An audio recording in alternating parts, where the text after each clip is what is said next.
आप देख रहे हैं अनहोनी। तो चलिए बढ़ते हैं आज की इस कहानी की ओर। वो एक पुरानी सी हवेली थी जो करीब करीब 200 साल पुरानी थी, लेकिन उस हवेली में अब कोई नहीं रहता था। वो पूरी उजाड़ और सुनसान थी।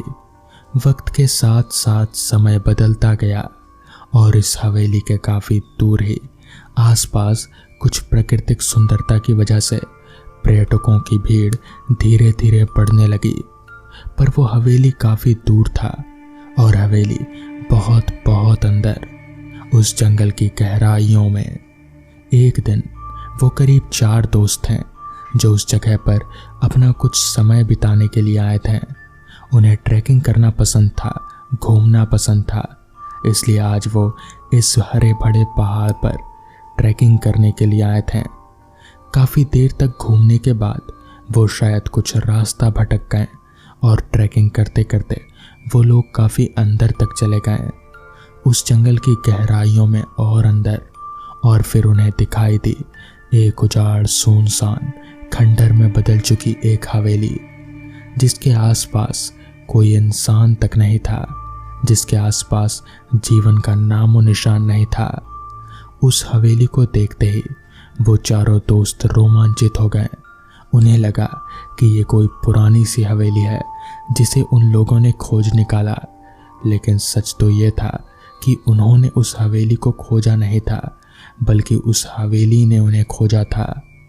कुछ ही देर में वो चारों हवेली के सामने खड़े हुए थे। देखकर तो लगता है काफ़ी पुरानी है, लेकिन नक्काशी तो देखो, ज़रूर इसका मालिक कोई राजसी ठाट बाट वाला होगा, उनमें से एक ने कहा। और हो सकता है कि अंदर खजाना भी हो शायद, आंखों में एक चमक लिए उनमें से दूसरा बोला। उन चारों को लग रहा था कि इस भव्य हवेली के अंदर कोई खजाना छुपा हो सकता है जो शायद उन लोगों को मिल भी सकता है। वो लोग काफ़ी अंदर तक आ गए, इसलिए इस हवेली को उन्होंने ही ढूंढा है, उन्हें ऐसा लग रहा था। और उसी खजाने की लालच में वो चारों उस हवेली के अंदर चले गए। हवेली का दरवाज़ा उन्होंने खोला जो बड़ी आसानी से खुल भी गया। दिन के समय भी उस हवेली के अंदर खूब अंधेरा था, इतना अंधेरा कि कुछ दिखाई नहीं दे रहा था। उन लोगों ने अपने अपने मोबाइल निकाले और उसकी टॉर्च जलाई और उसी टॉर्च की रोशनी की मदद से वो आसपास देखने लगे। जितनी भव्य वो बाहर से दिख रही थी उतनी ही अंदर से भी थी। भले ही वो खंडहर थी और बहुत ही ज़्यादा जर्जर हो चुकी थी, लेकिन उसकी नक्काशी देखकर अंदाज़ा लगाया जा सकता था कि वो जब अपनी सही हालत में होगी तब वाकई बहुत ही खूबसूरत दिखती होगी। उस हवेली में जगह जगह मकड़ियों के जाले और धूल का गुब्बार था और हर तरफ काला स्याह अंधेरा। तभी उन लोगों की नज़र एक तरफ जाकर रुक गई। उन लोगों ने देखा कि उस हवेली के आखिरी छोर में एक कोई हल्का हल्का सा उजाला आ रहा है। वो चारों ही आश्चर्यचकित हो गए। भला इतने अंधेरे के बीच वहाँ से भला कौन सी रोशनी आ रही है? वो चारों सोचने लगे और फिर वापस से उनके मन में खजाने की लालसा जगमगाने लगी। वो लोग उस तरफ चलने लगे, शायद उस तरफ खजाना हो। इस सोच के साथ उस तरफ आगे बढ़ने लगे। वो अब हल्की हल्की आती हुई रोशनी के सामने खड़े हुए थे जो कि एक दरवाजे के नीचे से आ रही थी। वो लोग सोचने लगे कि इतनी खूब अंधेरी हवेली के अंदर जहाँ सूरज की रोशनी अंदर नहीं आ सकती, तो इस आखिरी छोर में जहाँ ये दरवाज़ा है, भला इसके नीचे से सुनहरी रोशनी कैसी? लगता है ज़रूर कोई खजाना ही होगा इधर, उनमें से एक लड़का बोला। और बाकी सभी ने भी उसकी इस बात पर सहमति जताई। वो उस दरवाजे को खोलने की कोशिश करने लगे। लग रहा है काफ़ी पुराना है, जंग खा गया होगा, उनमें से एक बोला जो दरवाजे की खोलने की कोशिश कर रहा था। फिर वो चारों ही मिलकर उस दरवाजे को खोलने की कोशिश करने लगे, लेकिन वो दरवाज़ा टस से मस नहीं हुआ। वो दरवाज़ा काफ़ी बड़ा था और उसमें कोई भी जगह बारीक सी नक्काशी बनी हुई थी। उस दरवाजे में एक आधा चांद की आकृति बनी हुई थी और वो बिल्कुल दरवाजे के सीध में बनी हुई थी। ऐसा लग रहा था कि मानो वो दरवाजे का मुंह हो। अभी वो लोग उस दरवाजे को खोलने की कोशिश कर ही रहे थे कि तभी दरवाजे के अंदर से कोई हल्की सी आहट सुनाई दी। ऐसा लगा मानो कोई जंजीर या कोई चीज है जो खनक रही है। अब उन्हें यह पक्का लगा कि अंदर खजाना ही है। वो लोग और ज्यादा रोमांचित हो गए। वो फिर दरवाजे को वापस से खोलने की कोशिश करने लगे, लेकिन दरवाजा खुल ही नहीं रहा था। बाहर शाम अंधेरे में गहरा रही थी। उन लोगों को पता ही नहीं चला कि उनके इस दरवाज़ा खोलने की कोशिश में न जाने कब दिन शाम में तब्दील हो चुका था और अब अंधेरा गहराने लगा था। लेकिन अंदर तो हवेली में पहले से ही अंधेरा था, तो उन्हें समय का कुछ ध्यान नहीं रहा। बहुत देर तक कोशिश करने के बाद भी जब दरवाज़ा नहीं खुला तो वो चारों थके हारे सामने ही नीचे ज़मीन पर बैठ गए। उनमें से एक उस दरवाजे पर टेक कर बैठ गया। कब से खोलने की कोशिश कर रहे हैं, ये साला दरवाज़ा खुल ही नहीं रहा।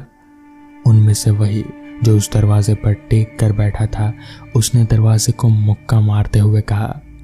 अभी वो कुछ कहते हैं उससे पहले ही एक आहट सुनाई दी। एक चड़मड़ाहट की आवाज़ थी, जैसे कि कुछ जंग लगी कोई चीज खुल रही है। अचानक वो चारों हड़बड़ाकर उठ बैठे। फिर उन्होंने देखा कि वही दरवाज़ा जिसे वो ना जाने कब से कितनी देर से खोलने की कोशिश कर रहे हैं, वो अब खुद ही चड़मड़ाते हुए धीरे धीरे खुल रहा है। अबे ये तो अपने आप ही खुल रहा है बे, उनमें से एक बोला और वो चारों खड़े हुए सामने देखने लगे। कहीं कोई भूतिया हवेली तो नहीं है, ये कोई भूतिया जगह तो नहीं है, उनमें से एक डरते हुए बोला। अब वो चारों डरने लगे क्योंकि वो दरवाज़ा अपने आप खुल रहा था। न जाने कितने ही दिनों से या कितने ही सालों से वो बंद था और मानो आज कुछ मिल रहा हो, शायद कोई शिकार। इस तरह वो अपने आप ही खुले जा रहा था। दरवाज़ा पूरी तरह से खुल गया और वो चारों सामने खड़े मुंह खोले सामने की ओर देखते रहे। अब तक दरवाजे से नीचे से हल्की सी सुनहरी रोशनी आ रही थी। वो सुनहरी रोशनी तो दूर, अंदर उस दरवाजे के भी गुप अंधेरा नहीं था। उन लोगों को समझ में नहीं आ रहा था कि जब दरवाज़ा बंद था तब तो उसके नीचे से रोशनी थी और अब जब दरवाज़ा खुल गया तो रोशनी भला कहाँ चली गई। तभी उस दरवाजे के अंदर से कोई सरसराहट जैसी आवाज़ आई। धीरे धीरे वो आवाज़ तेज होती गई और जैसे कोई घसीटते हुए आ रहा हो, पर कोई दिखाई नहीं दे रहा था, कोई भी नहीं। तभी जो लड़का कुछ देर पहले उस दरवाजे से टेक कर बैठा हुआ था और जिसने उस दरवाजे पर मुक्का मारा था, वो लड़का सबसे पहले खड़ा हुआ था और अचानक से एक ही पल में वो सब कुछ हो गया। दो भयानक हाथ जो बेहद ही भयावह दिख रहे थे, बड़े बड़े नाखूनों वाले, वो बाहर आए और उस हाथ ने उस लड़के को पकड़कर एक ही झटके में अंदर खींच लिया और वो दरवाज़ा फटाक की आवाज़ के साथ वापस बंद हो गया। अचानक हुए इस घटना से वो तीनों हक्के बक्के सामने देखते रहे, जैसे अभी अभी उस दरवाजे ने किसी से अंदर से अदृश्य शाय ने उनके एक दोस्त को अंदर खींच लिया था, जिसका सिर्फ भयानक हाथ ही दिखा और वो भी बंद हो गया। अचानक उन्हें अपने पैर के नीचे कुछ गीला गीला सा महसूस होने लगा और जब उन्होंने नीचे देखा तो पाया उस दरवाजे के नीचे से खून की धारा बहती हुई आ रही है जो उनके पैरों के नीचे तक पहुंच गई। वो देखते ही तीनों चिल्लाकर भागने लगे और फिर जैसे तैसे उस घर से बाहर निकले, मगर उनका वो दोस्त मारा गया। तो दोस्तों, ये थी आज की पहली कहानी। तो चलिए बढ़ते हैं आज की दूसरी कहानी की ओर। काफी दिनों से मेरे चाचा मुझे अपने पास बुला रहे हैं, मगर काम से छुट्टी ना मिलने के कारण मैं अपने चाचा के गांव जा नहीं पा रहा। दरअसल मैं और मेरे मम्मी पापा, मेरी नौकरी लगने के कारण हम लोग शहर में रहा करते हैं और मेरे चाचा गांव जाने का तो मेरा भी मन काफी करता है, मगर मैं जा नहीं पाता हूँ। लेकिन इस बार मैंने अपने बॉस से 4 दिनों की छुट्टी ली है और ये 4 दिन मैं अपने गांव में गुजारने वाला हूँ। ऑफिस से छुट्टी लेकर मैं सीधे अपने घर गया और अपने मम्मी पापा को गांव जाने की बात बताई। तो इस पर मेरे पापा ने कहा, ठीक है बेटा जाओ, मगर ठीक से जाना। जिसके बाद मैंने तय किया कि मैं आज रात वाली ही आखिरी ट्रेन पकड़कर गांव जाऊंगा, ताकि मैं एक दिन ज्यादा गांव में रुक सकूं। सारी बात तय करने के बाद मैंने जब घड़ी में वक्त देखा तो वक्त हो रहा था दोपहर के 2 बजे का और मेरी आखिरी ट्रेन शाम के 5 बजे की थी। तो मेरे पास बस 3 घंटे का ही समय था। तो मैंने फटाफट गांव जाने की तैयारी करने लगा। सारी तैयारी करके ठीक शाम के 5 बजे मैं स्टेशन जाने के लिए अपने घर से निकला। मेरे घर से स्टेशन ज्यादा दूर नहीं था, तो मेरे 10 मिनट पैदल चलते ही मैं स्टेशन पहुंच गया और प्लेटफॉर्म पर बैठकर अपनी ट्रेन का इंतजार करने लगा। करीब 15 मिनट इंतजार करने के बाद ट्रेन प्लेटफॉर्म पर आकर लग गई। तो ट्रेन के लगते ही मैं ट्रेन पर चढ़कर एक सीट पकड़कर बैठ गया। गांव का आखिरी ट्रेन होने के कारण ट्रेन में मुसाफिरों की संख्या काफी कम थी। मेरे ट्रेन में बैठने के 10 मिनट बाद ही ट्रेन भी खुल गई। मेरे यहाँ से गांव करीब 5 घंटे का सफर है। तो मैं रात के 10 बजे अपने गांव के स्टेशन पर उतर जाऊंगा और इस बार मैं अपने चाचा को सरप्राइज देने वाला हूँ। इसलिए मैंने अपने आने की बात चाचा को नहीं बताई। खैर, ट्रेन के खुलते ही ट्रेन ने काफी रफ्तार पकड़ ली, जिसके साथ साथ मैं और ट्रेन हम दोनों अपनी मंजिल की तरफ आगे बढ़ने लगे। ट्रेन जैसे जैसे आगे बढ़ती गई, ट्रेन में मुसाफिरों की संख्या काफी कम होती चली गई। मेरे उतरने से एक स्टेशन पहले मेरी बोगी में मेरे अलावा और कोई भी नहीं बचा था। खैर, ठीक रात के 10 बजे मैं अपने गांव के स्टेशन पर उतरा तो सारा स्टेशन अंधेरे में डूबा हुआ था। पूरे स्टेशन पर मुझे मेरे अलावा और कोई भी नहीं दिखाई पड़ रहा था। इस स्टेशन पर ट्रेन से भी उतरने वाला मैं अकेला ही था। और भला ऐसा हो भी क्यों ना, क्योंकि गांव का स्टेशन होने के कारण कौन इतनी रात गए स्टेशन आएगा। खैर, मैं और समय जाया ना करके स्टेशन से बाहर निकलने लगा। स्टेशन से बाहर निकलते वक्त स्टेशन पर छाए खामोशी को देखकर मैंने अपने मन ही मन में कहा, लगता है मुझे पैदल ही घर जाना पड़ेगा। ये बोलते बोलते मैं स्टेशन से बाहर निकला तो बाहर का माहौल स्टेशन से भी ज्यादा वीरान और अंधेरे में डूबा हुआ था। फिर भी एक बार मैंने अपनी निगाहें इधर उधर किसी सवारी की तलाश में घुमाई, लेकिन मुझे दूर दूर तक ना तो कोई ऑटो दिखा और ना ही कोई रिक्शा। जिसके बाद मैं पैदल ही घर की तरफ आगे बढ़ने लगा।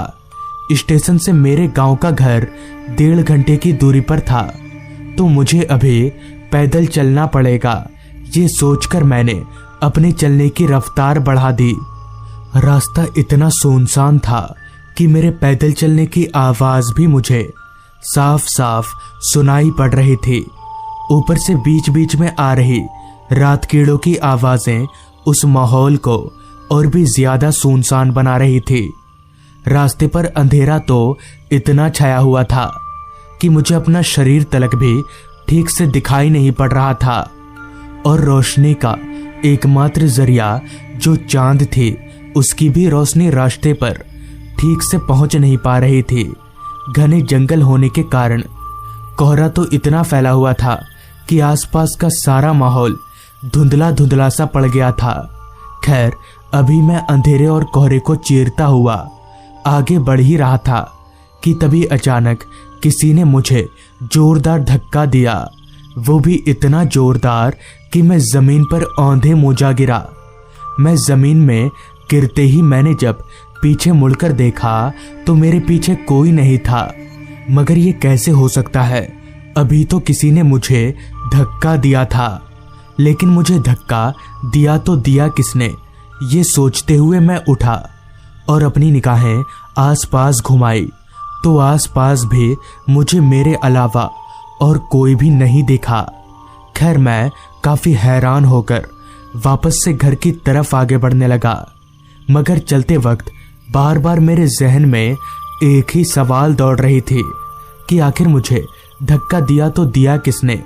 अभी मैं कुछ कदम चला ही था कि तभी मुझे रास्ते के किनारे एक आदमी दिखा जो बैठकर कुछ चबा रहा था, लेकिन वो आदमी मुझसे कुछ आगे था तो मुझे ये दिख नहीं पा रहा था कि आखिर वो चबा क्या रहा है।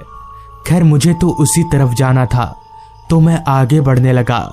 जैसे ही मैं चलकर उस आदमी के करीब पहुंचा तो मेरे होश उड़ गए, क्योंकि उस आदमी के करीब पहुंचते ही मैंने देखा कि वो आदमी हड्डियां चबा रहा है। वो हड्डियां ऐसी थी कि देखने से वो किसी इंसान की हड्डियां लग रही थी। ये देखकर मैं समझ गया कि जरूर दाल में कुछ काला है, मगर मुझे कहाँ पता था कि यहाँ तो पूरी दाल ही काली है। खैर, उस आदमी को देखकर मुझे वहां रुकना ठीक नहीं लगा, जिस कारण मैं वहां से चलकर आगे बढ़ने लगा। मगर जैसे ही मैं 2 कदम आगे बढ़ा कि तभी किसी ने एकदम से मेरा पैर पकड़ लिया। तो मेरे पैर पकड़ते ही मैंने जैसे ही अपनी निगाहें पीछे घुमाई तो पीछे का नजारा देखकर मेरे पैरों तले जमीन निकल गई, क्योंकि मेरा पैर किसी और ने नहीं बल्कि उसी आदमी ने पकड़ा था जो अभी थोड़ी देर पहले हड्डियां चबा रहा था। मगर अब उस आदमी का चेहरा पूरी तरह से बदल चुका था और उसका पूरा शरीर जला हुआ नजर आ रहा था। ये देखकर मैं समझ गया कि ये इंसान कोई इंसान नहीं बल्कि भूत है, और शायद अब ये भूत मुझे मार डालेगा। उस भूत का चेहरा इतना डरावना था कि मैं उसका चेहरा देख तलक नहीं पा रहा था। अभी मैं खड़े खड़े कांप ही रहा था कि तभी उस भूत ने मुझे उठाकर जमीन पर पटक दिया और काफी जोर जोर से मेरा गला दबाने लगा। अब मैं समझ गया था कि ये मेरी आखिरी रात है, लेकिन फिर भी मैंने हिम्मत नहीं हारी और जोर जोर से चिल्लाने लगा कि तभी मेरे चिल्लाने की आवाज सुनकर पता नहीं कहां से वहां एक बुजुर्ग आदमी आ पहुंचा, और वो बुजुर्ग आदमी आते ही उस भूत पर कुछ छिड़कने लगा, जिससे वो भूत एकदम से हवा में धुआं हो गया। जिसके बाद उस बुजुर्ग आदमी ने मुझे सहारा देकर उठाया, जिसके बाद मैंने अपनी पूरी आप बीती उस बुजुर्ग आदमी को बताई। तो मेरी पूरी बात सुनने के बाद उस बुजुर्ग आदमी ने कहा, वो एक शैतान है, और अगर मैं सही वक्त पर नहीं आता तो वो शैतान आपको मार डालता। और एक बात, आपके ऊपर से अभी खतरा टला नहीं है। आप एक काम करिए, आज रात आप मेरे घर पर रुक जाइए, सुबह चले जाइएगा। उस बुजुर्ग आदमी की ये बात मुझे भी ठीक लगी, तो मैंने उस बुजुर्ग आदमी को हाँ बोल दिया। जिसके बाद मैं उस बुजुर्ग आदमी के पीछे पीछे चलते हुए उसके घर की तरफ आगे बढ़ने लगा। मगर सच में मैं कहाँ जानता था कि मेरे ऊपर से खतरा अभी टला नहीं है। खैर, थोड़ी दूर चलने के बाद हम एक छोटे से घर के पास पहुंचे, तो उस घर को देखकर मैं समझ गया कि यही उस बुजुर्ग आदमी का घर है।